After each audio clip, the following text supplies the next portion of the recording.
Welcome to the Board of Educational Research and Development, SWAT.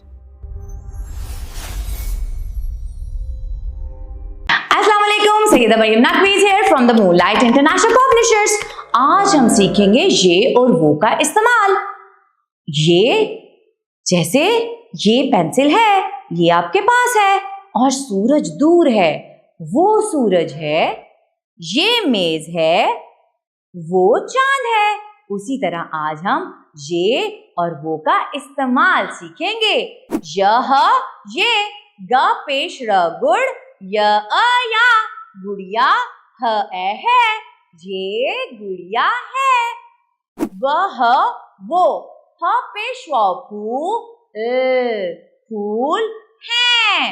ह ज नून गुना है, वो फूल है।